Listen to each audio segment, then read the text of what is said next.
ومالين أحد لبدا بش أكتوبر ساعتنا وحي تلمام ساشن تيكلب نمو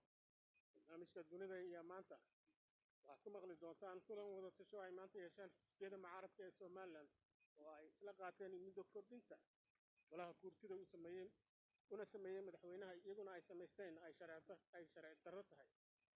waxaa talaabaha oo ay qaadayaan dhinaca sharciga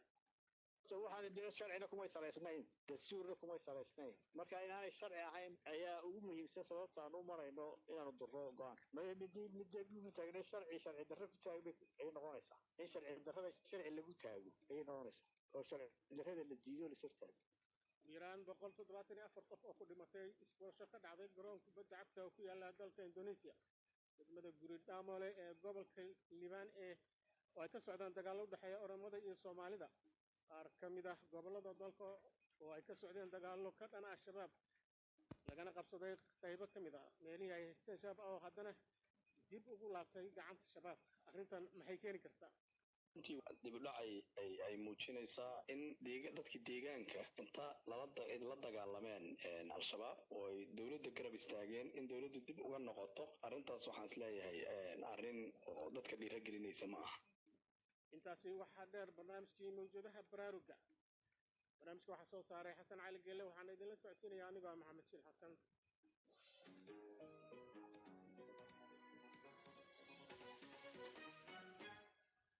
faafinta wararkaasi way noo soo socdaan balse marka hore warkii caalamka ee Kowthar Maxamed Cabdullaahi mahadsanid shiil mas-uuliyiinta waddanka Indonesia ayaa bilaabay baaritaanka mid ka mid ah musiibadii ugu xumeyd ee ka dhacda garoon lagu ciyaaro kubadda cagta 10kii sano ee ugu dambeeyay mas-uuliyiinta dalkaas ayaa haatan sheegay in ugu yaraan 175 qof la xaqiijiyay inay ku dhinteen isbuurashada ka dhacday garoonka kubadda cagta oo ku yaala jasiiradda bariga Java iyagoo ka digay in tirada ay intaa ka badan karto ku dhawaad 200 oo qof ayaa sidoo kale ku dhaawacmay isbuurashadaasi kumanaan qof oo taageerayaal ah ayaa isku dayay inay ka baxaan garoonka kadib markii boolisku adeegsadeen sunta dadka ka ilmaysiisa ayeshee xiriirka kubadda cagta adduunka ee FIFA ayaa sheegay in aanay ahayn in booliska ku sugnaa garoonka ay adeegsadaan sunta dadka ka ilmaysiisa FIFA ayaa intaa ku dartay in musiibadan ay tahay mid aan la malayn karin isla markaana ay maalin madow u tahay qof kasta oo si ugu lug leh ciyaaraha garoonka ayaa ahaa mid buux dhaafay wuxuuna kulanka u dhaxeeyay laba kooxood oo xifaaltan adag uu ka dhaxeeyo kuwaas oo kala ah kooxda Arema iyo kooxda Persebaya Surabaya hay-adda xuquuqda aadanaha ee Amnesty International ayaa mas-uuliyiinta Indonesia ugu baaqday inay baaritaan ku sameeyaan dhacdadan isla markaana ay tallaabo adag ka qaadaan qof kasta oo geystay xadgudubyo ka dhan ah xuquuqda aadanaha shir jaraa'id oo ku qabtay magaalada Jakarta xoghayaha guud ee xiriirka kubadda cagta Indonesia Yunus Nusi ayaa sheegay in xiriirka kubadda cagta adduunka ee FIFA uu dalbaday warbixin la xiriirta musiibada dhacday Tadi malam dan tadi pagi Wakil Sekretaris Jenderal telah xalay oo ay ahayd taariikhdu 1 bisha Oktoobar iyo maanta oo ay tahay 2 Oktoobar waxaan wadahadal isweydaarsanay ururka kubadda cagta adduunka ee FIFA iyadoo FIFA ay naga codsatay inaanu soo bandhigno warbixin ku saabsan dhacdadii aan caadiga ahayn ee isbuurashada garoonka waynu sii wadnay xiriirka FIFA si loo hubiyo in xiriirka kubadda cagta Indonesia aan lagu soo rogin cunaqabatayn waxaan ognahay FIFA iyo AFC xiriirka kubadda cagta ee Asia inaysan qaadan doonin go'aan degdeg ah sida urur muhiim ah kubadda cagta ee FIFA waxay u baahan doonaan inay ka dhageystaan dhanka reer Indonesia wixii macluumaad dheeraad ah oo ay hayaan oo la xiriira masiibadii ka dhacday garoonka Kanjuruhan dan mendengarkan kejadian yang terjadi di tragedi Kanjuruhan. dalka Brazil waxaa ka bilaabatay codbixinta wareegga koowaad ee doorashada madaxtinimo ee dalkaas taas oo madaxweynaha xisbiga midigta fog ee Jair Bolsonaro uu ku doonayo in mar kale la doorto madaxweyne Bolsonaro ayaa tartan kala kulmaya musharaxa Luiz Lula da Silva kaasoo 8 bilood ku jiray xabsi sababo la xiriira eedeymo musuqmaasuq oo loo haystay waxaa loo ogolaaday inuu tartamo kadib markii ay maxkamadda sare laashay xukunkii lagu riday una haatan saameyn weyn ku leeyahay doorashooyinka dalkaasi Brazil madaxweyne Jair Bolsonaro ayaa durbaba shaki geliyay hufnaanta doorashada isagoo aanan soo bandhigin wax caddayn ah Mareykanka ayaa ciidamada ammaanka ee Ukraine ku amaanay dib u qabsashada magaalada Lyman magaaladaas oo ay haysteen ciidamada Ruushka xogayaha gaashaandhigga Mareykanka Lloyd Austin ayaa guusha ku tilmaamay mid aad u muhiim ah isagoo dhanka kalena sheegay in ciidamada Ukraine ay qabteen shaqo wanaagsan magaalada Lyman ayaa loo adeegsan jiray saadka iyo safarada gaadiidka ciidanka Ruushka madaxweynaha Ukraine Volodymyr Zelensky ayaa sheegay in magaalada cusub ee la wareegay ee Lyman guud ahaan laga saaray ciidamadii Ruushka maalin kadib markii ay halkaas galeen kuwa Ukraine.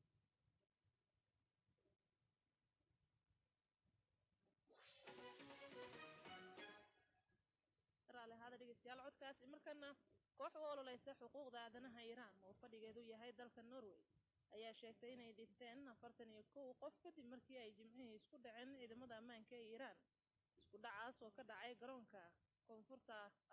ka dhacay koonfurta bari ee dalkaas. warbaahinta dowladda Iiraan ayaa ku soo warantay in dadka dhintay ay ku jireen 5 ka mid ah ciidamada ilaalada kacaanka Iiraan iyo 2 korneel. rabshadaas waxaa sidoo kale qayb ka ahaa weerar lagu qaaday 3 saldhig oo booliis ku yaala magaalada Zaheda caasimadda gobolka Sistan Baluchistan. ugu dambeyntiina hogaamiyayaasha jimcihii afgembiga kula wareegay dalka Burkina Faso ayaa bayaan ay ka jeediyeen telefishinka qaranka waxay ku baaqeen in la dejiyo xaaladda isla markaana dibadbaxayaasha ay joojiyaan weerarada ay la beegsanayaan safaaradda Faransiisku ku leeyahay dalkaas iyo saldhigyada military. waxay sheegeen in si tartiib ah loo soo celinayo nidaamka tani oo markii jimcihii lagu dhawaaqay inuu hogaamiyaha cusub ee militariga noqonayo Kabtan Ibrahim Traore waxaa ka cadsanayd xaaladda dalkaas. Burkina Faso sanadkan gudihiisa waxaa ka dhacay 2 afgembi. intaasina waxay nooga dhan wararka caalamka ee BBC-da. Shil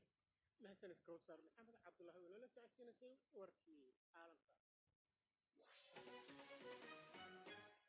aan ku horeynay xisbiyada mucaaradka ee Jamhuuriyadda Iskeed ugu dhawaaqay madaxbannaanida ee Somaliland ayaa sharci darro ku tilmaamay go'aankii ay shalay soo saareen golaha gurtida ee muddo kordhin u sameeyey madaxweyne Muuse Biixi Cabdi iyagana ku tirsaday muddada ay xilka haynayaan.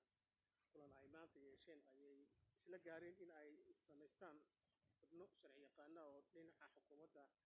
kala dooda arrintan. mucaaradka Somaliland ayaa ku doodaya in muddo kordhintu aanay ahayn dhinaca dastuurka iyo sharciga mid la aqbali karo. kulankii wadatashiga ee ay xisbiyada mucaaradku maanta yeesheen waxyaabihii ay kaga tashadeen ayaan ka waraystay Cabdiraxmaan Maxamed Abdullaahi Ciro musharaxa madaxweyne ee xisbiga u watan. wadatashigeedii markaa tashanay waxaa ka soo baxay mowqifkii aanu iska taagi lahayn go-aankii shalay guushidu gaadhay. waxaan isku raacnay go-aankaasi inuu mid xaaraan ahaa oo khayra dastuur ah oo aan sharciga ku fadhiyay. marka muddo kordhinta waxaad tidhaahdeen waa sharci darro lamana aqbali karno. maxay tahay marka sababtoo aad ugu tilmaanteen sharci darro? sababtaan ugu tilmaannay horta waxa weeye horta doorashooyinka sidoodaba waqtigooda waxaa sharcigu siiyey inay gooyaan guddiga doorashooyinka qaran. baarlamaanna ma gooyo, xisbina ma gooyo, guurtina ma goyso. waxaad ka warqabteen guddigii doorashooyinka qaranku maalin dhaweydee qaraar bay soo saareen waxayna doorashadii madaxtooyada waxaanu ku qaban karnaa 9 bilood gudahood ama 9 bilood. waxaanay ahayd in dee lagu saleeyo muddo kordhinta xilligaas. sababta labaad waxa weeye dastuurka qodobka tilmaamaya kordhinta wuxuu leeyahay xaalad amni darro ay haddii jirto waa loo kordhin karaa madaxweynaha iyo madaxweyne ku-xigeenka. waxaana la qiimaanaya xaaladda ugu yar arrintaa lagaga bixi karo. 1 xaalad amni darro ma jirto. 2 may tixgelin soo jeedintii ciddii u lahayd xaqa inay soo jeediyaan xilliga doorasho la qaban karo. sidaa daraaddeed baan ugu tilmaamnay xaaraan iyo khayr dastuur. sababta awgeed baan ugu tilmaamnay inaad ku tilmaantaan muddo kordhinta waxba kama jiraan. ma waxay idinka baahnayd wadatashi? mar walba wadatashiga waa loo baahan yahayo inaan go-aan keligii qaato waxaa ka munaasib ahay inaan xisbigii la fashado. marka muddo kordhinta waxaad tidhaahdeen waa sharci darro lamana aqbali karno. golihii ugu sarreeyey ayaana go-aanka gaaray. maxaad ka qaban kartaan marka? dee horta inaan sheegno mowqifkayga soo maaha. annagu sharciyan waxaanu qabnaa golaha guursidu dee hadday golo sare yihiin ama golihii ugu sarreeyeyba sidaad sheegayso dee xaquma laha waxay doonaan inay iska sameeyaan. ma xaq bay u leeyihin? xaquma laha. sharcina ma siinayo waxay doonaan iska samayn karaan. laakiin tani badheer baxid ay ku gafeen dastuurka, ay ku gafeen guddidii xaqa u lahayd doorashada inay soo jeediso oo ay dee mala-awaal waxa lagu salayn karaa ma jirto. sabab lagu qanci karo oo muddada intaa leeg ay ku sameeyaan iyagoo guddigii doorashooyinku le 9 bilood baanu ku qabanaynaa doorashada. marka golaha laftigiisa sharci ahaan sidee u aragtaan? dee golayaasha qaranku ka mid yahay laakiin go-aankeedaanu durayna. annagu golaha duri mayno laakiin go-aankoodu go-aan saxa mu ahayn. madaxweynaha xilkiisa wuxuu dhacayaa bisha December. guddiga doorashaduna waxay sheegeen in 9 bilood ay ku qaban karaan doorasho. marka maxaad yeelaysaan? dariiq kastoo sharciyo arrintaanu ku challenge garayn karno waanu maraynaa. dariiq kasta oo sharcigu noo ogol yahay waanu ku challenge garayn karno go-aanka guurtida waanu yeelayna waanu maraynaa. muxuu noqon karaa marka? dee go-aankaa sharci wuxuu noqon karaa la taliyaal badan baanu samaysan doonaa sharci. dariiq kasta oo sharcigu sharcigu noo fasaxayana waanu maraynaa inaanu arrintaa ku diidafeyn marka dariiqyadaasi sharciga aad maraysaan maxaad ka sheegi kartaa dee waxaan ka sheegi karaa horta waxaan dee sharcina kumay salaysnayn dastuurna kumay salaysnayn marka inaanay sharci ahayn ayaa ugu muhiimsan sababta aan u marayno inaanu durro go-aanka xukuumaddu haddii ay muddo kordhinta u aragto sharci oo adinkuna aad u aragtaan mid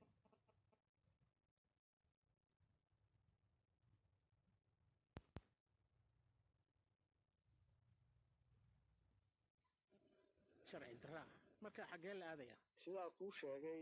xaq baanu u leenahay inaanu jaalas garayno go-aanku inuu khalad yahay khalad baananu aragnaa shacbiga badankiisuna saas u arkaa inay ku gafeen baanu ku aragnaa hanaankii dimuqraadiyadda somalilan oo muddo kororsi aan loo baahnayn muddo kororsiga dee commissionku way sheegeen already oo way ogtihiin commissionkii hore doorashadii 9 bilood baan ku qabanaynaa 24 bilood baanu kordhinay dee wax macquula ma yihiin marka maxaad qaadaysaan tallaabo xiga tallaabooyinka qaadayno horta dib mid waanu sheegnayoo annagu muddaxileedka madaxweynaha sharciga waxaanu u haysanaa sida sharcigu sheegayo wuxuu ku eegay 13 November marka 13 November xukuumadda iyo madaxweynaha xukuumad sharci oo ma arag wixii kale tallaabooyin oo qaadayno sidaan kuu sheegay garyaqaanaan ay gimanaynaa waanu challenge garaynaynaa go-aankaana marka xaaladdu soo uma muuqanayso hadda mindi ku taag midi ku taagnay sharci darro ku taag ay noqonaysaa in sharci darrada sharci lagu taago ayay noqonaysaa oo sharci darrada la diido la sirtaago ummadda waxaanu baraynaa in sharci darrada la diidi karo si guud xalka arrimahan ishaysadku dhankiina muxuu noqon karaa dee xalku wuxuu noqon karaa doorashadoo la qabto madaxtooyada oo guddigii doorashada loo daayo shaqadooda ayuu xalku noqon karaa dee waa u cadiye la xalku haddana indhaa la iska tuuray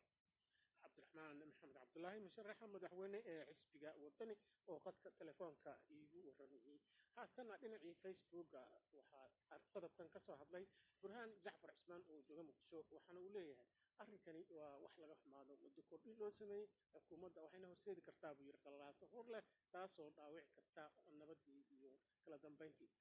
sidoo kale cabdisalaamka jooge oo isagu jooga galdoga waxa uu leeyahay mucaaradka somalilan ee qaadacay muddo kordhinta xukuumadda waa arrin ay gar u leeyihiin runtiina muddo kordhintan waxay keeni kartaa qalalaase siyaasadeed iyo mid amni oo ay somalilan wajahdo ayuu yidhi kuwaasina waxay ahaayeen dadka dhinaca facebooka aaraadooda kasoo dhiibanayay ugu yaraan 174 qof ayaa ku dhintay buurasho ka dhacday garoon kubadda cagta lagu ciyaaro ku yaala dalka Indonesia taas oo noqotay mid ka mid ah sibooyinkii ugu xumaa ee ka dhacay garoon ciyaareed qiyaastii 180 qof oo kale ayaa ku dhaawacmay kadib markii koox halkaa ka dhisan Lulaad FT Arena ay ku guuldareysatay tartan adag oo ay la gashay koox ay xigtamiyeen ciyaar ka dhacaysay garoon dadku aad ugu badnaa maalnimadii sabtiga deegaanka Malang ee ku yaala bariga Java xasan cali geelle ayaa warbixintan inoo haya maxamed shiil muuqaalo lagu baahiyey baraha ay bulshada ku xiriirto ayaa muujinayay jahawareer iyo argagax ka jira garoon kuwa kubadda cagta ah oo ku yaala bariga jasiiradda Java oo ay laba kooxood oo xifiltan uu ka dhaxeeyo ay ku wada ciyaarayeen dhaawaca iyo dhimashada ayaa timid kadib markii boqolaal taageerayaasha mid ka mid ah labadii kooxeed ee ciyaaraysay gaar ahaana kooxdii laga badiyey ay garoonka ku yaaceen kadib markii lagu dhawaaqay in ciyaartii lasoo gabagabeeyey taa ayaana ku khasabtay booliska in ay soo farageliyaan arrinta oo ay adeegsadaan qiiqa dadka ka ilmaysiiyo waxaana gudaha garoonka lagu arkay qaac aad u badan oo cad oo qabsaday gudaha garoonka iyo dad iyagoo naftooda la cararaya oo kusii socda dhanka iyo albaabka kumanaan qof oo ku jiray gudaha garoonka ayaa markaasi kadib dhammaantood waxay u yaaceen dhanka albaabka si ay kaga baxaan halkaasi waxayna taasi keentay in dadku ay dad badan naqaska ayaa ku dhagay oo dhimashadu ma ahan oo keliya isbuurashay waxaa jiray dad oxygen la'aan u dhintay mas-uuliyiinta dalkaasi Indonesia waxay sheegayaan in garoonkaasi uu aad u buuxay waxaana haatan booliska dalkaasi ay xaqiijiyeen geerida 174 qof tirada oo la filayo inay sii sarakacdo marka la eego tirada dadka badan ee dhaawaca ahayd ilaa iyo 11 qof ayaa la sheegayaa in xaaladooda ay tahay halis ku dhawaad 200 oo qof ayaa haatan la sheegaya inay dhaawac yihiin oo ay dhacdadaasi ku dhaawacmeen kuwa uu la geeyay cisbitaalada kala gedisan ee ku yaala jasiiradda Java ee xiriirka kubadda cagta ee Indonesia waxa uu sheegay in haatan baaritaan uu ku hayo dhacdadaasi waxa uuna sheegay in muddo hal usbuuc la hakiyay dhammaan ciyaarihii loo ballansanaa madaxweynaha dalkaas Indonesia Joko Widodo ayaa amar ku bixiyey in la joojiyo dhammaan tartamadii kubadda cagta ee loo ballansanaa ilaa iyo inta baaritaanka socdo laga soo afjarayo. Saya telah meminta Menteri Kesehatan dan Gubernur Jawa Timur untuk waxaan ka codsaday wasiirka caafimaadka iyo gudoomiyaha gobolka Bariga Java inay isha ku hayaan adeegyada caafimaad ee loo sameynayo bukaanada la daweynayo si ay adeega ugu fiican u helaan. waxaan sidoo kale ka codsaday wasiirka ciyaaraha iyo taliyaha booliiska iyo sidoo kale gudoomiyaha xiriirka kubadda cagta inay si dhab ah u qiimeeyaan kulamada ciyaaraha iyo habraacyadooda amniga. si gaar ah waxaan taliyaha booliiska uga codsaday inuu baaritaan ku sameeyo uuna ka salgaaro kiiskan. intaas waxaa sii dheer inaan ku amray xiriirka kubadda cagta inay si kumeel gaar ah u hakiyaan ciyaaraha horyaalka heerka koowaad ilaa inta laga dhammaystirayo habraacyada nabadgelyada iyo qiimeynta. waan ka xumahay musiibadan waxaana rajaynayaa in ay noqoto tii ugu dambeysay ee ku dhacda kubadda cagta Indonesia. uma dulqaadan karno musiibooyin kale mustaqbalka.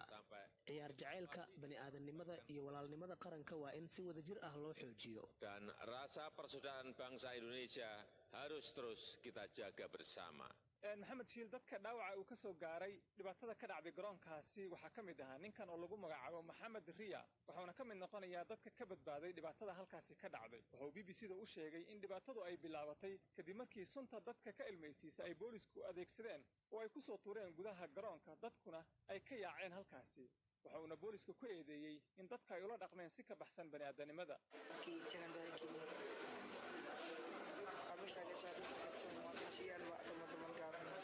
waxaan rajaynayaa in mar dambe tani oo kale aysan dhici doonin. dabcan aad ayay arrintan noo xanuujisay, waana ka xunnahay wixii ku dhacay saaxiibadeenna. cadaalad ayaan dalbanaynaa. suntii ay booliisku soo tuureen daraaddeed ayaan dhulka ugu dhacay. suntaasi dadka ka ilmaysiisa laguma soo tuurin gudaha garoonka oo keliya, balse bannaanka xitaa waa ay qabsatay. xitaa dukaamadii bannaanka ku yaalay suntaasi ayaa lagu tuuray. qaar badan oo ka mid ah saaxiibadayda waxay naftooda u waayeen sababo la xiriira booliiska oo aan bani'aadan ahaan xitaa noo ixtiraamin.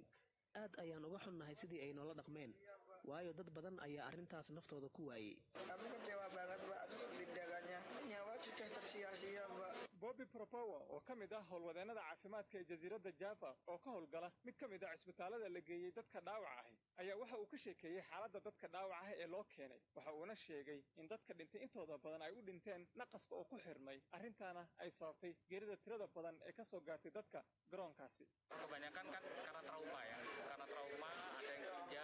dadka haatan halkan jooga intooda badan waxaa halkan keenay dhibaatadii soo gaartay. qaar baa naxay, qaar naqaska ayaa ku dhegay, qaarkood waa ay neefsan waayeen sababo la xiriira dadka tirada badan ee halkan isugu yimid iyo qiiqa sunta ee goobta oo dhan qabsaday. arrimahaasi oo dhan xaaladooda ayay halis geliyeen. codkaasina waxaa ugu dambeeyey warbixintii xasan cali geelle. halka aad weli naga dhegaysanaysaanna waa BBC waxaad ka heli kartaa wararkii ugu dambeeyey ee Soomaaliya iyo caalamka oo dhan maalin walba.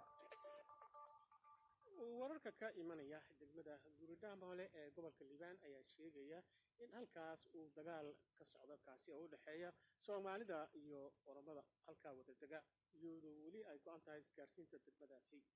sida ay sheegayaan dadka deegaankaasi, shalay waxaa la gubay guryo, waxaana dagaalkaasi ka dhashay barakac. hase yeeshee faahfaahinta sida wax u dhaceen way adag tahay in la helo maadaama isgaarsiintu ay go'an tahay.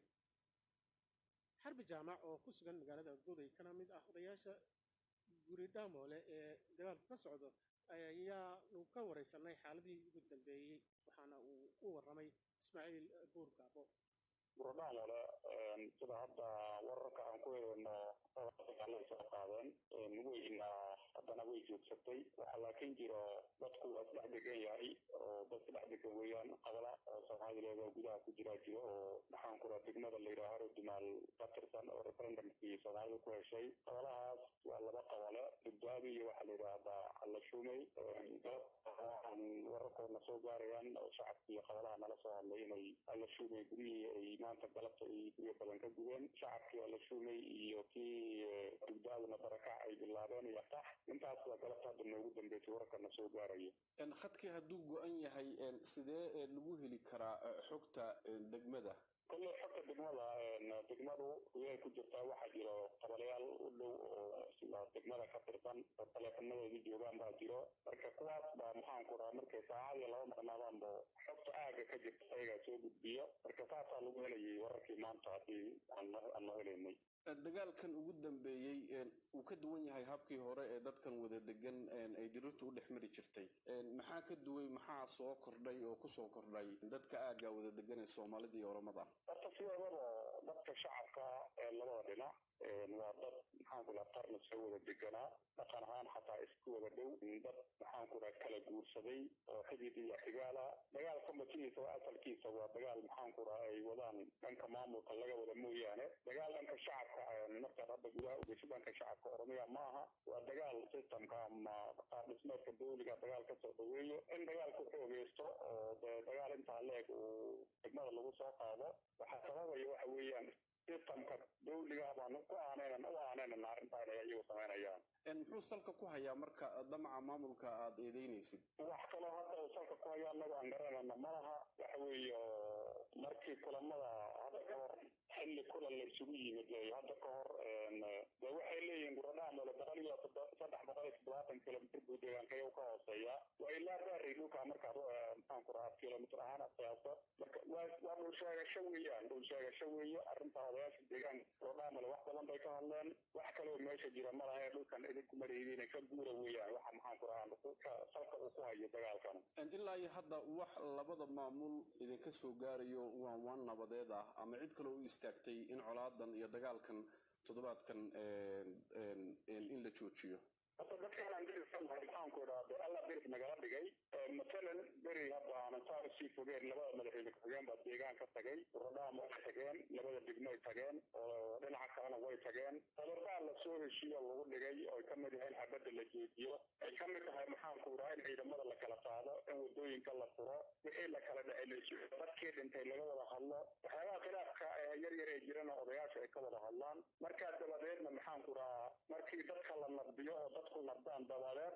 dadkii barakaca labada dhinac baa dadkii meelaha colaadu ka dhashay ka barakacay la soo celiyo saadii loo dhaqaaqay inihii kaloo dhan intay dhinac isaga dhigeen oo maxaan ku dhahaa in xabadii la joojiyo in wadooyinkii la furo in shacabku isdhex maro in xoolihii laisu celiyo in dadkii wixii oo dhan intay ka dulboodeen bay waxay ka bilaabeen qodobkii ugu dambeeyey ah maxaan ku dhahaa barakaca ha la celiyo ayadoo ayadii nafteeda wadahadal ka socdo iyo degmo la yidhaahdo daloomana 280 ciidana kasoo tallaabisay oo dadka deegaankii maxaan ku idhaha dadka ee nabadda xarbi jaamac oo u waramayay ismaaciil nuur gaabo dhegaystayaal waxaa xusid mudan in dhanka kale ee oromada aan isku daynay inaan la xiriirno si arrintan aan wax uga weydiino hase yeeshee kama jawaaban wicitaanadii iyo barnaamihii aan gaarsiinay waa tahay hogaamiyaha horkacayay inqilaabka milatari ee ka dhacay dalka burkina faso ayaa shacabka ka codsaday in ay joojiyaan dibadbaxyada ay ka hordhigayaan safaaradda faransiiska gelinka hore ee maanta ayaa ciidamada ammaanka waxay qiiqa dadka kaga ilmaysiiyo u adeegsadeen dad ku banaanbaxayay duleedka safaaradda faransiiska dadkan dhigayay dibadbaxyada ayaa ah taageerayaasha kabtan ibraahim toure oo maalintii jimcaha ku dhawaaqay inuu yahay hogaamiyaha cusub ee dalkaasi kadib inqilaabkii labaad ee dalkaas ka dhacay sanad gudihiis tibitra africa william rose ayaa warbixintan soo diray will rose andrade ayaa warbixintan soo diray cabdiqaadir yuusuf cali ayaana soo jeedinaya hogaamiyaasha afgembiga jimcihii ka dhacay burkina faso ayaa bayaan ay soo saareen ugu baaqay dadka in xaaladda la dejiyo iyadoo sidoo kalena dibadbaxayaasha ka codsaday inay joojiyaan weerarada ka dhanka ah safaaradda faransiiska iyo saldhigga militari waxa ay sheegeen in xaaladdu ay tahay mid la xakameeyey islamarkaana si tartiib tartiiba loo soo celinayo kala dambaynta bayaanka hogaamiyaasha milatariga ayaa kusoo beegmaya iyadoo tobaneeyo qof ay isugu soo baxeen bannaanka hore ee safaaradda faransiiska iyagoo dhagxaan ka tuurayay derbiga sidoo kalena dab qabadsiiyey goobaha loogu talagalay in lagu celiyo dadka dibadbaxan ayaa daba socday bayaan ay sabtidii soo saareen saraakiisha da'da yar oo sheegay in hogaamiyihii milatariga ee burkina faso cornel paul henry damiba xilka laga tuuray una magangelyo u raadsaday saldhig faransiis ah uuna qorsheeyey weerar rogaal celisa waxa uu sheegay in taasi ay tahay been la faafiyey oo lagu doonayo in lagu majaxaabiyo ra'yiga shacabka si loogu adeego dana shisheeye kabtan ibraahim traore ayaa laga yaabaa in loo magacaabay inuu yahay ninka hadda haya talada dalka balse weli ma cadda in afgembiga uu dhammaaday iyo in burkina faso ay weli wajahayso loolan awoodeed oo halis ah oo ka dhex jira milatariga mahsanid cabdiqaadir yuusuf cali oo soo jeedinayay warbixintaasi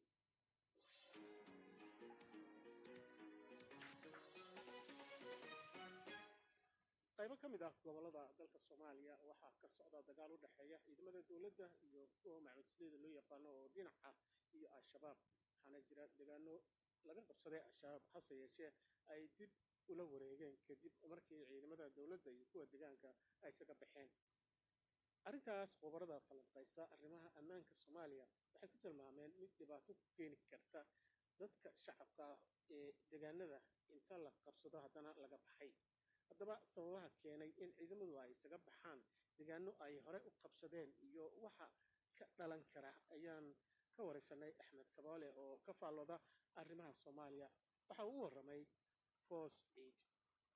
horta marka koowaad moqokori ma ahan magaaladii ugu horeysay oo inta dawladdu qabsadaan ama qolooyinka deegaanka ka soo horjeeda al-shabaab ay ka baxaan markii ugu horeysay ma ahan tanna waa laga yaabaa inay tahay wax iska erar dhanka dawladda ah ama maaragtay istiraatiijiyad ah laakiin runtii dib u dhacay ay muujinaysaa in dadkii deegaanka inta la dagaalameen al-shabaab oo ay dawladda garab istaageen in dawladdu dib uga noqoto arrintaas waxaan isleeyahay arrin dadka dhiiragelinaysa ma aha marka maxaa keeni kara in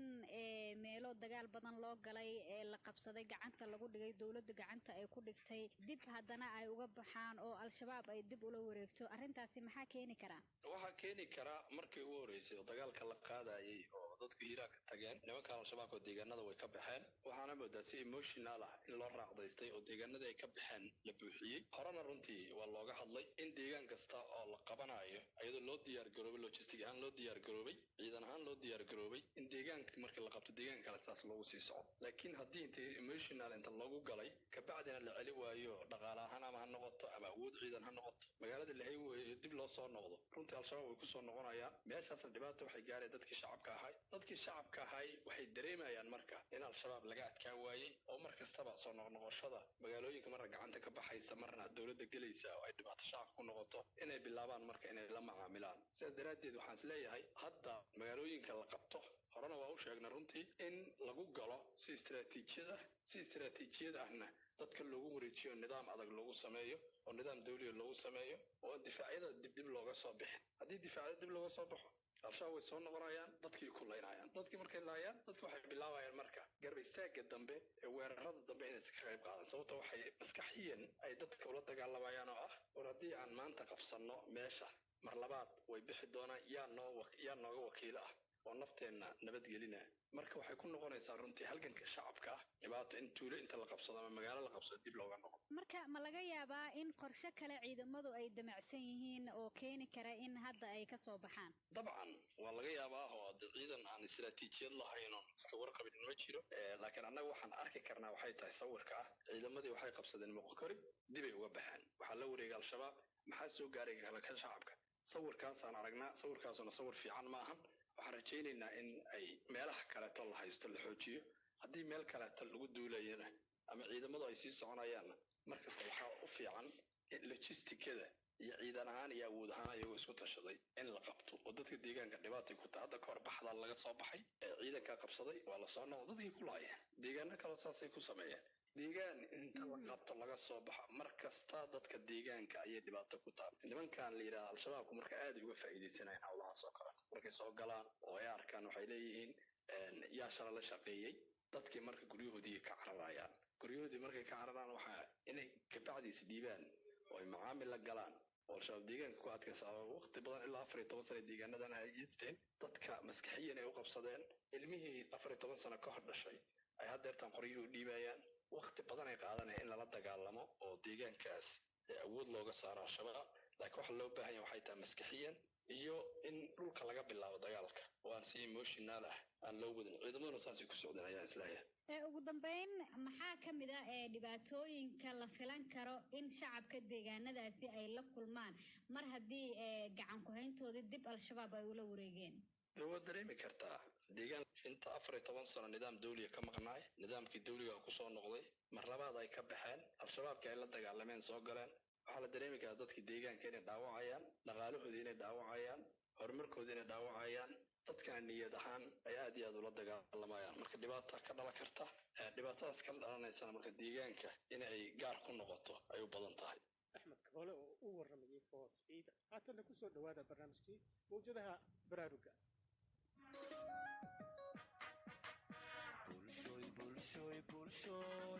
bulshooy ganacsiga xortii dadboo qurowma xilne haweenkana wou xaalaa kulanti wanaagsan dhegaystayaal kusoo dhowaada barnaamijka mawjadaha baraaruga qodobada aad toddobaadkan ku maqli doontaanna waxaa ka mid ah markaa waa muhiim wey in la jaangooyo weliba si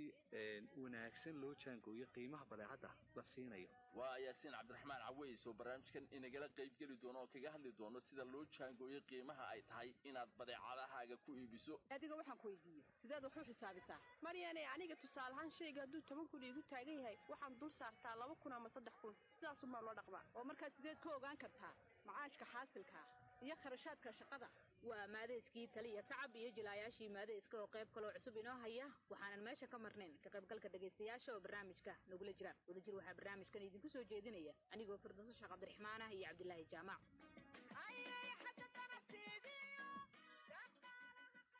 waa hagaag firdowsey haddii aan bilowno barnaamijka toddobaadkan sidaan tilmaannay waxaynu ku soo qaadi doonnaa sida loo jaangooyo qiimaha ay tahay inaad badeecadahaaga ku iibiso maadaama ganacsiga sidiisaba loo galo in laga faa'iido waa in qofka ganacsanaya yaqaanaa sida loo jaangooyo qiimaha shay kasta oo ka mida badeecadda uu ka ganacsanayo haddii uu ganacsaduhu yaqaan habka ugu wanaagsan ee uu qiimo ugu samayn karo badeecaddiisa sida shay kasta inta uu isaga ku taagan yahay marka kharashka oo dhan lagu daro ee haddana uu yaqaano inta ay tahay inuu ka faa'iido isaga oo dhinaca kalena ku xisaabtamaya awoodda dhaqaale ee macaamiishiisa iyo waxa badeecaddani ka joogta suuqa uu ka midka yahay waxay taasi u horseedi kartaa inuu ganacsigiisu faa'iido oo weliba koro haddaba innagoo qodobkan barnaamijka ku qaadaa dhigi doonna waxaynu si gaara u eegi doonnaa ganacsiyada haweenka ee kala duwan ma fahansan yihiin sida loo jaangooyo qiimaha ay tahay inay ku iibiyaan badeecadaha ay ka ganacsanayaan aan ku bilaabo khadre axmed aadan waa haweenay ganacsato ah ka hor intii aanay ganacsiga gelinna waxay baratay culunta dhaqaalaha ganacsigeeda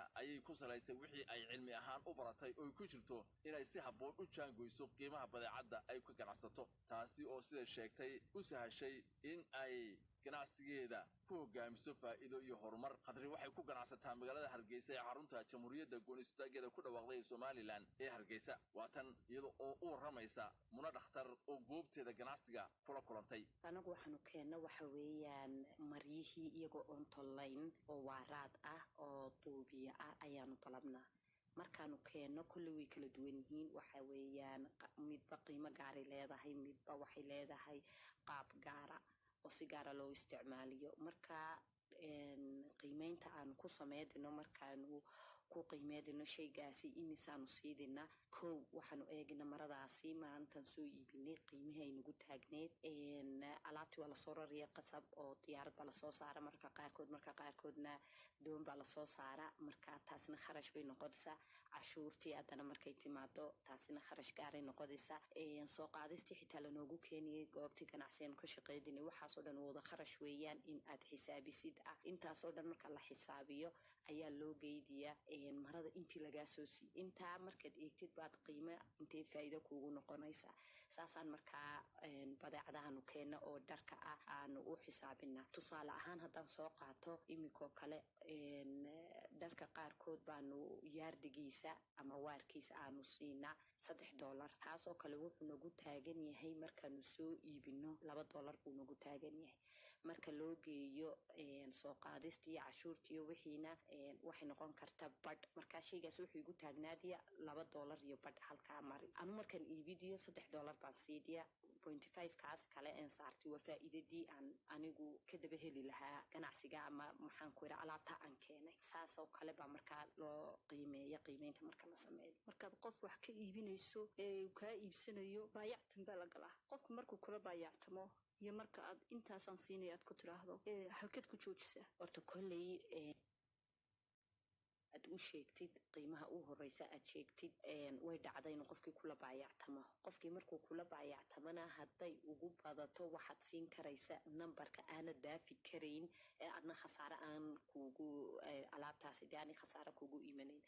intii way ku xisaabsan tahay maradii kugu taagneed haddaad nambarka aad u sheegtid ood ku tiraadid intaasaan kaa siiyey uu ku yidhaa aakhir maxaad iga siinu kula baayactamo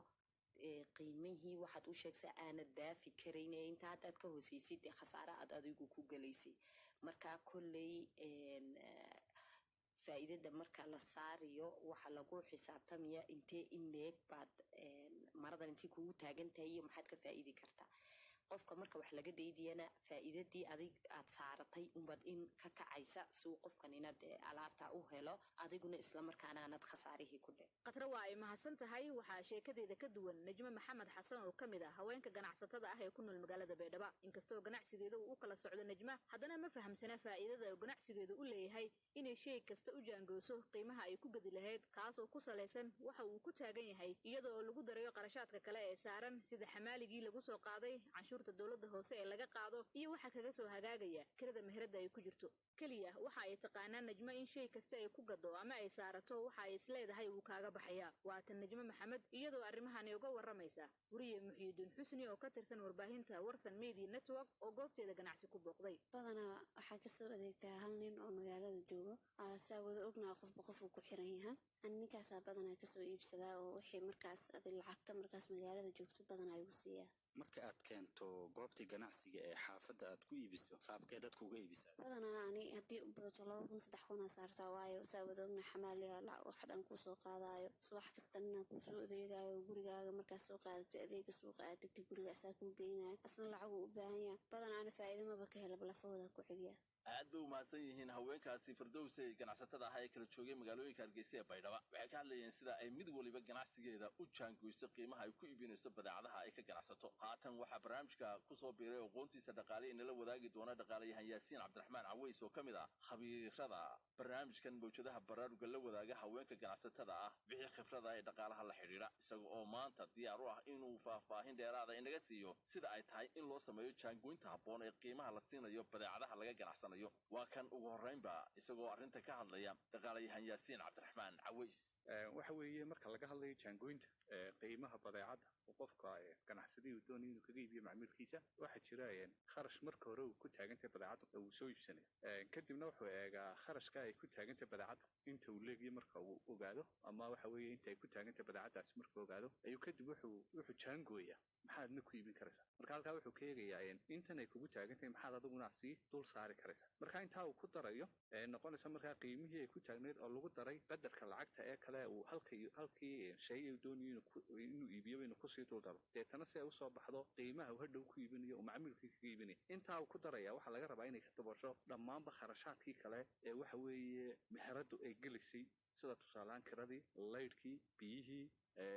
waxa weeye nadaafadii oo kale kharashaadka noocaas oo kale inta ay ka daboosho welibana macaashna uu ka helo qofkii waxa weeye meherada lahaa ee mulkili marka waxaa muhiima oo inta badanna waxa weeye aan si dhug leh aan loo eegin marka la eegayo kharashka badeecadan ay ku taaganta qofka ganacsatada inta badan waxa ay kharashka oo qura u yaqaan inuu yahay alaabtan ku iibsanayo meherada kale meheradu la tacaamulaya ama la macaamulaya intii ay ku taagnayd inay tahay kharashka isaga ay ku taaganta badeecada waxaa jira kharash kale oo soo raaca badeecada waxaanu eegaynaa markuu alaabta soo iibsado intii lagaga soo siiyey goobtii ka soo iibsanayay waxaa lagu dari doonaa dhammaanba kharashaad kasta oo soo raaca ilaa intay kasoo gaadhso qofkan ganacsadaha ah ama ganacsatada ah deeta waxaan leenahay waxaa ku baxay markaad alaabtaa soo iibsatay qiimaheedu intaasu ahaa xamaal baa la socday waxaa la socday sidoo kale waxa weeye gaadiid baa soo qaaday intaasoo dhan baa layskugu soo daray deetana waxaan leenahay markii ay timid meheradeena waxa ay nagu taagantahay alaabtaasi inta ilaa xitaa canshuurta dhici karta soo maha kharashka ay soo gashay badeecaddu haddii markii ay soo qaadanayeen lasoo cashuuray way ku darsanaysaa yaasiinow dhegeystayaal badan baa halkan jooga oo kolley facebook ee nagala soo xidho su-aalo inoo haya maanta laakiin hal su-aal haddaan ku weydiiyo ma isleedahay haweenka ganacsatada ah ee aynu la hadalnay barnaamijkani inta badan aad la hadlee khibradda dhaqaale ee aad leedihiin la wadaagtaan waxaan way fahamsan yihiin waa su-aal aad muhiima inta badan markaad eegto waxaad dareemaysaa inaanay dadku fahansaneyn arrinka oo u yaqaanaan oo qurun badeecaddu intay ku taagantay intay kasoo siistaan uun cidda ay alaabta kasoo iibsadeen ama waxa weeye qofkan ay ku xidhan yihiin alaabta ay doonayeen siibiya inay kasoo iibsadaan marka waxa ka dhiman kharashaadkii kala raacaya in lagu daro taasi waxay keenaysaa markaa in qofku ku iibiyo mararka qaarkood qiimo ka yarba qiimihii marka hore ay ku taagnayd isaga taasina ay keento inuu khasaaro galo ama khasaaro gasho waxa weeye haweeneyda ganacsatada waxaa loo dhugu yeeshaan lehna arrinka isbedbedel baa dhaca ascaarta wax lagu iibiyo jaangoynsa loogu samayn karaa waa run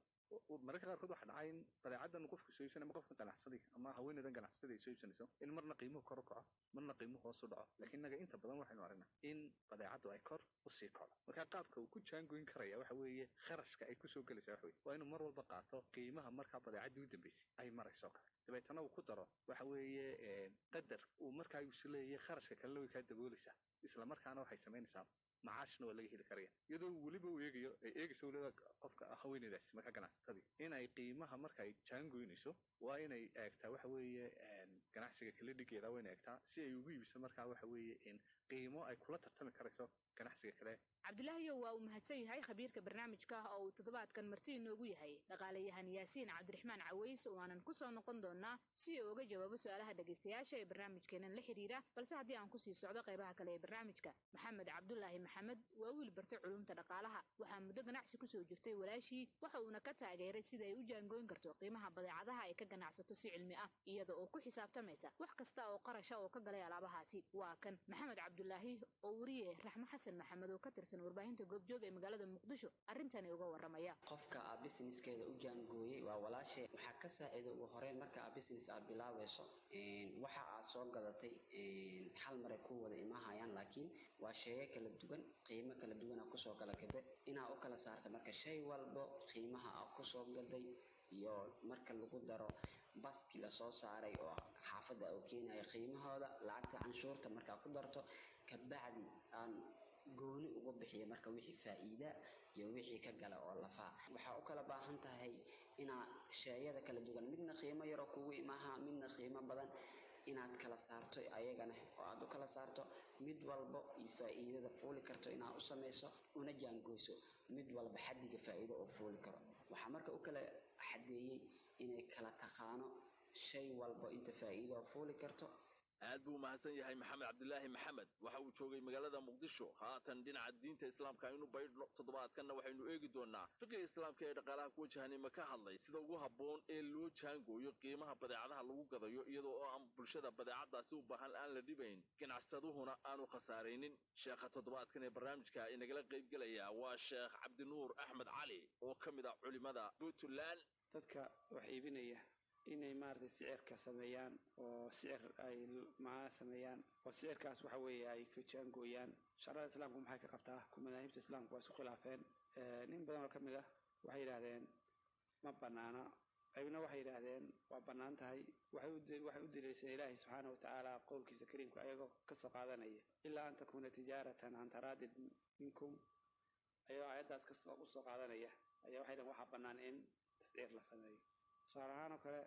shayga tasciirka qofka marka tasciir layaha la sameeyo dee shayga maslaxadda loo fiirinayaa cidda samaynaysana waa cidda markaas dee suldala ama maaragtay ganacsiga ku jirta ama maslaxadda loo fiirinaya qofka maslaxadda shayga waa loo fiirinaya sidii hadday dhacdo dadkiina xoolihii layska haysto oo meel qol lagu xaraysto oo kale inaan maslaxaddii maaragtay ricaayadii meesha ay ka baxayso hadday intay ku heshiiyaan dhimrada intay ku heshiiyaan ayagoo dhan ay wax bulshada ay ugu dhimran yahay hadday taa noqoto hadda taasi waa wax wanaagsan oo marka diinta waa shay muraxib waa lasoo dhaweynaya laakiin haddee macnaha waxaa jirta in masheekh intii laga hortago xoolihii laga hortago badda iyaga soo saaran karo lasii iibsado kale doontii sokortii lagu dul iibsado markii suuqii ay dekada soo istaagto le sokortan waa iibsantahay qof bay ka iibsantahay la yidhaahdo qofkiina markaa sokortii sii qaaliyeysiiyo taasaa macnaha waxa laga hadlaya oo macnaha alaabta markaa qale nooso ixtikaarkaas oo halkaa ka imaanayo oo wax weeye waaba baycaas waa bayc khatar buu keenay waaba bayc wax weeye waa kahortaga bayc laga hortago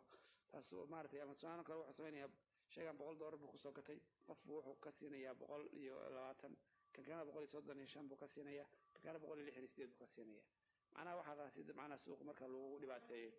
macnaha bay samaynayaan taas marka wax laga cararayo qolo oo aan la ogolayn oo dhibta macnaha keenaysa oo mujtamaci dhibaateynaysa laakiin tasciirka lagu sheegay waa in la yiraahdo sokortoo kale markii qof faa'iido ku darsado kale 20 weeye bay joogtaa qofkan soo siistay $22 ama saa ku gatay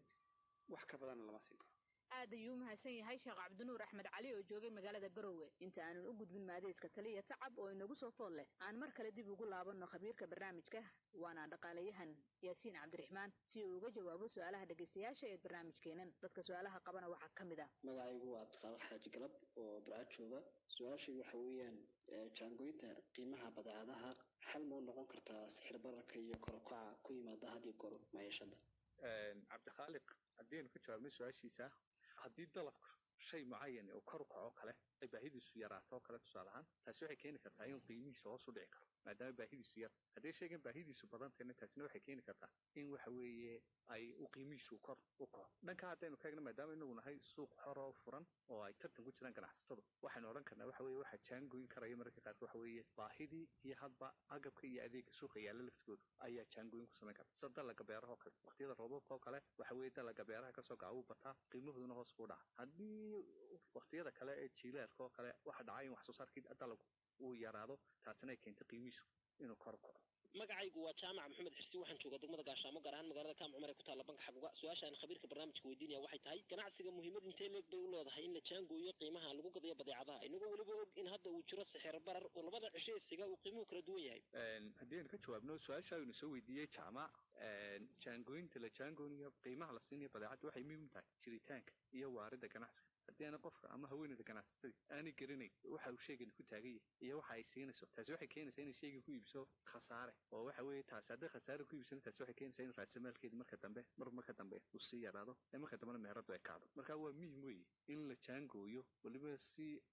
wanaagsan loo jaangooyo qiimaha badeecadda la siinayo magacaygu waa maxamed amiin ismaaciil iile jooga degmada arboogeys ee gobolka sanaag khabiirka waxaan weydiinayaa marka see loo jaangooyin karaa alaabtii mar haddaanay fadhiyin oo isla 2 maalmood ama 3 cisho gudahood uu qiimihiisu ku bedelayo waxa weeye taasi waxay caqabad ku noqonaysaa badeecadaasi eriyadii ama meesha ay badeecaddu sida adag ku soo gaadhaysa taasi waxay keenaysaa inay saameyn xoogan ku yeelato noloshii dadkii ku noolaa waxa weeye magaalooyinka ku noolaa oo badeecadda yar ee taala waxay keenaysaa in qiimaheedu kor u kaco taasina ay keentay inay awoodi kari waayaan inay badeecadda iibsadaan waayo waxa weeye dadku waxay doonayaan inay noolaadaan waxay ku noolaan lahayeena way adkaatay waana awoodi kari waayeen inay iibsadeen marka taasoo kale waxay keeni kartaa markaynu soo ururino inay tagaan meelaha kale u dhow ee nolol markaa tanka wanaagsan ka heli karaya dhegaystayaasha mawjadaha baraarugu aad bay u mahadsan yihiin ka qaybgalkoodii ayaynu dhegaysanay toddobaadka soo aadan su'aale ayay weydiin doonaan martida barnaamijka haddii ee baydmo waxaad dhegaysanaysaan barnaamijka mawjadaha baraaruga oo b b c media action soo diyaarisay laanta afka soomaaliga ee idaacadda b b c dana waa kala socotaan haatan waxaynu soo gaadhnay wakhtigii aan wada dhegaysan lahayn maadayskii taliya tacab waa kuwan jirayaashii oo maadays cusub inoola diyaar ah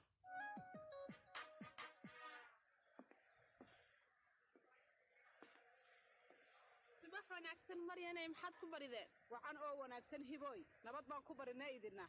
annagu baaya waa nabad qabnaa idinku xaalku si idin yahay alxamdulilaah alla waa noo roon yahay bal soo gudub oo ii warran mise waa degdegaysaa saaka maya degdeg iguma jiro saaka xilli horeen meheradii furayo hadda ayaan isdhahay bal suuqii alaab ka soo fiirso haddaad soo fadhiiso mar haddaad soo shaqaysatay oo laakiin meherad ayaa kaa reebay maanta alla maalmahan kuuma sheegin miyaa gabar yaran ee dowhay ayaan ku tababaraa inay shaqada barato iyadan kaga soo tegey wax fiican baad samaysay hibooy ka warran dee shaqada ma fahantay haa waa sababtaan uga imid basaaka waxaan isdhahay balyada keligeed yara tijaabi waa runtaa ku daa si ay shaqada u sii barato oo aysan isugu kaa halaynin mar walba heedha maryane baaya waxaa iiga warantaa barta qiimaha khudaartu inuu kor u kacay baan maqlay maxaa isbedelay bisinka oo wax waliba imika qaali bay noqdeene markaa qaaligu markaa idinku ku iibinaysaan baa mise oo waxaa lidinkaga soo gado dee waxaana laga soo siiyo waxbaa ku kordhay oo hadda alaabooyinku waa qaali maryanay qiimaha laydinka soo siinayo haddii uu qaali noqdo idinkuna macaashka ayaa aad kor ugu qaadaan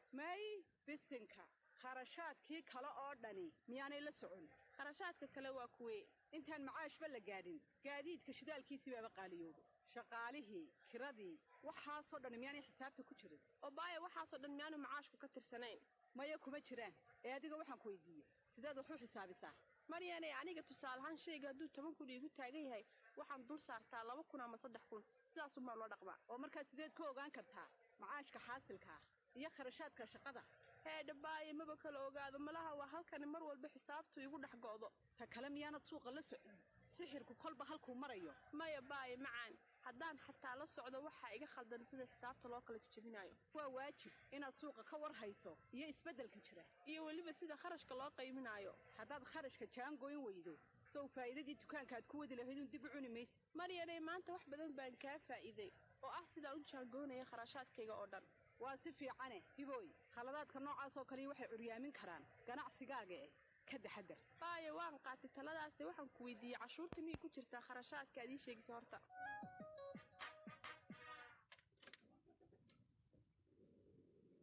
yaasmiinay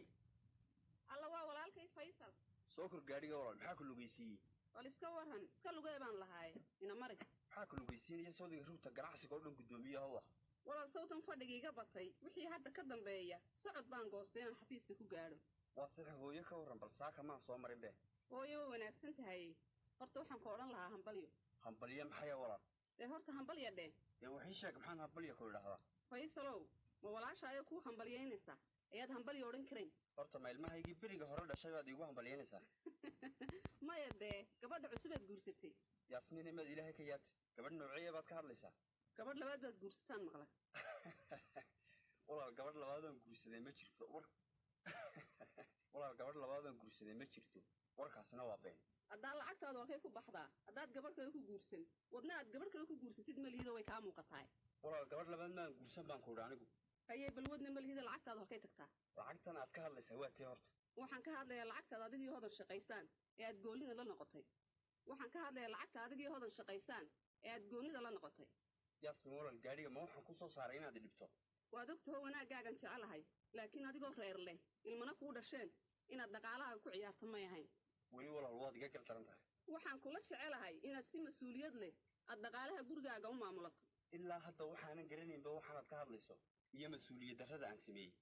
waxaan ula jeedaa waxaad ula jeedidba aniga ha ii soo qaadan sheekooyinkaad meelaha ka maqasho faysalow hay qalad fahmi adigaaba khalad iga fahansan walaashay baa tahay ee iga daa dhibka haa walaashaa baan ahay waana sababtaan kuu canaananaya wax kuugu sheegayo waayahay imika ma ku keenay xafiiskaagii haaye mid baan rabaa talahaan inaan kuugu soo jeediyo haye balwad waxaan ku odhan lahaa lacagaha maalgashiga ee aad samaysaan inaad faraha uga qaaddo hodan walaal horta dukaankaaga iyo xafiiskaaga miyaan kula maamulo anigu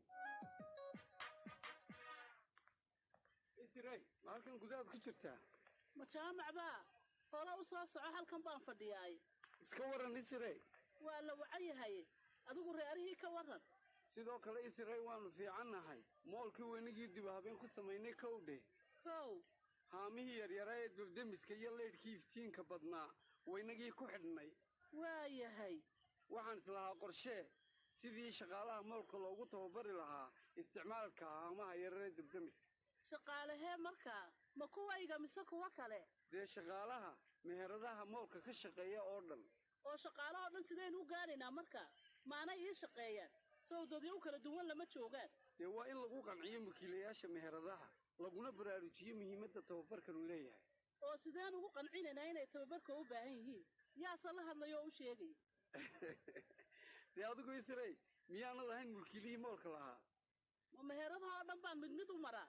isku wada keen haddaad doonto una sheeg in tababar lagu siinayo haamaha yaryara debdemiska haye waanan u sheegayaa faa'iidada uu tababarkan inoo wada leeyahay waa si fiican horta ma la kiraystay meheradihii bannaanaa maya weli lama kiraysan dadku malaha weli dabkii ayay ka cabsi qabaan maxaa cabsida keenay miyaanad u sheegin in iminka haamii debdemiska lagu wada xidhay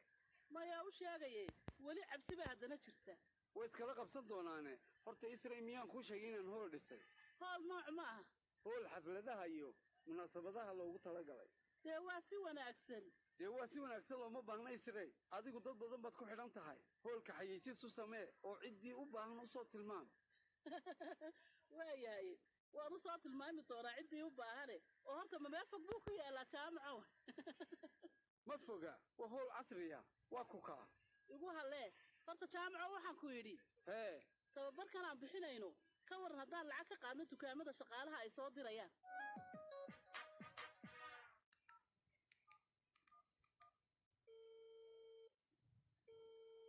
halow cabdiyow may maqashaa haa maryanay waan ku maqlaayay u warran khayr waannu fiicannahaye maxaad la soo hadli laadahay hee ma dhib baa jirta mise adugunbaa ii xiisa waar dhibna ma jiree maxaad ku mashquushay dee shaqadii uun baan ku mashquulay xeebtii ood kulaylka yaabaysana waan dhex joogaa haye maxoog bay u kulushahay haa huurka iyo kulaylka waad yaabaysaa waad igii dhaxanta nacbaaye maad noo yara iman waar anigu kulayl uma soo socda wax kale ii sheeg aniguba waan ka soo cararayaae maxaa idinku cusub annaga waxba naguma cusbay adigu ii warran oo maxaa idiin qabsoomay annaga alxamdulilaah hawshii meel fiican bay noo maraysaa mishiinkiina wuu shaqeeyey haa mishiinka waan ogahaye kalluunkii ma ka hawl gasheen haa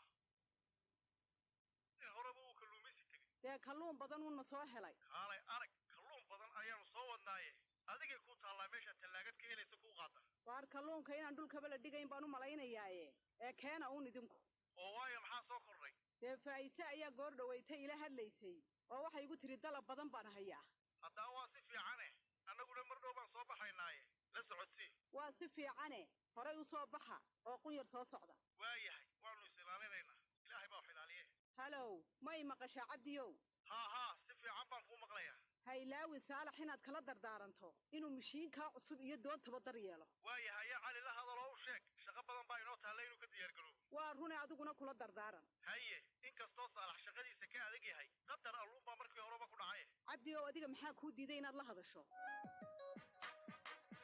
casharkeenna maanta waxa uu ku saabsan yahay sida loo jaangooyo qiimaha ay tahay inaad badeecadahaaga ku iibiso jaangooynta habboon ee qiimaha iibka ee badeecaduhu waxa uu kaalin muhiima ka qaataa kobaca iyo horumarinta ganacsiga haweenka ganacsatada ahi waa inay jaangooyaan qiimaha ay ku iibinayaan badeecadahooda iyaga oo tixgelinaya qodobadan soo socda 1 qiimaha badeecadda ay iibinayaan ka joogta suuqa haweenka ganacsatada ahi waa inay ka warqabaan lana socdaan qiimaha ay badeecadahoodu ku yaalaan suuqyada kala duwan ee ganacsiyada la midka ah 2 in ay ogaadaan qiimaha ay badeecaddu iyaga ku joogto iyo midda ay ku iibgeynayaan farqiga u dhaxeeya soo iibsiga badeecadaha iyo iibgeyntoodu waa mid ay tahay in haweenka ganacsatada ahi ay maanka ku hayaan si ay badeecadahooda ugu helaan qiimo fiican oo macaash leh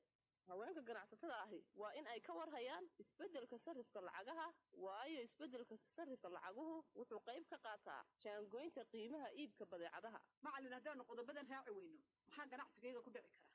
waxaa kugu dhici kara guud ahaan inaad khasaarto tusaale ahaan inaad badeecadaada ku iibiso qiimo ka sarreeya ka suuqa oo cidiba kaa iibsan weyday sidoo kale inaad qiimaha aad wax ku iibinayso aad si weyn hoos ugu dhigto dabadeedna aad khasaarto cid su'aal kale haysaa ma jirtaa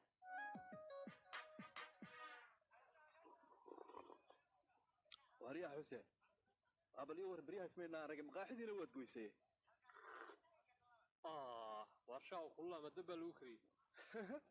war wax biladabi ma jiraan xageed baryahan ku libidh meelna maantaba waniga kula shaahaya waad ogeydoo sheekadeenu meel bay u badday haye caadee haya inantaan wada doonayna warkeedii ma haysaa inana wada doonaynaa jirtay hodhodho maxaad u inkiraysaa ni inaan aniga iyo adiguba la wada sheekaysan jirin gabadhii rugta ganacsiga ka madaxdahay goorma waayahe iska inkirba anaabay fursad ii siinaysaa ma yaasiin baad u jeedaa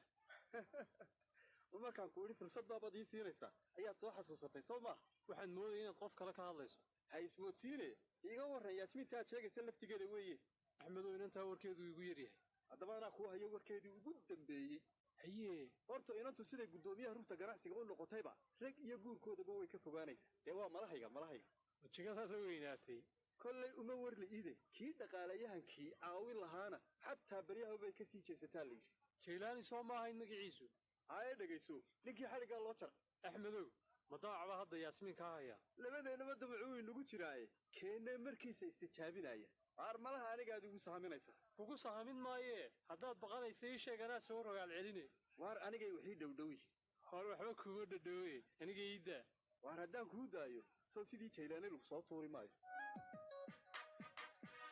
aad ay u maxsan yihiin jilayaasha amaadeyska taliya tacab toddobaadka dambena qayb kaloo cusub ayay inoo hayaan haddii eeba idmo dhegaystayaal ha u daymala'aanina gunaanadkii barnaamijka ayaynu soo gaadhnay haddii aan idinla wadaagno qodobka barnaamijkani ku saabsan yahay toddobaadka soo aadan waa sida suuqayn loogu sameeyo ama dadka loo baro badeecad ku cusub suuqa dhegaystayaal qodobkan wixii su'aala ayaad ka weydiin lahaydeen khabiirada barnaamijka nagula wadaaga barta aan facebooka ku leenahay ee BBC Media Action Somali ama su'aalihiina coda waxaad nagula wadaagi kartaan lambarka WhatsApp-ka ee eber 252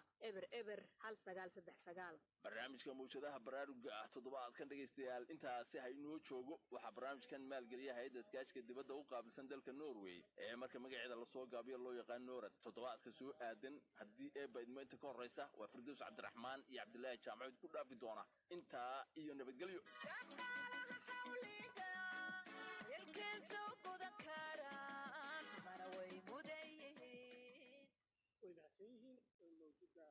mawjadaha baraaruga ciyaartii galabta dhex martay Manchester City iyo Manchester United waxay ku dhamaatay 3-3 ay ku badisay Manchester City barnaamijkeennii galabnimo ee dunida iyo maantana waa naga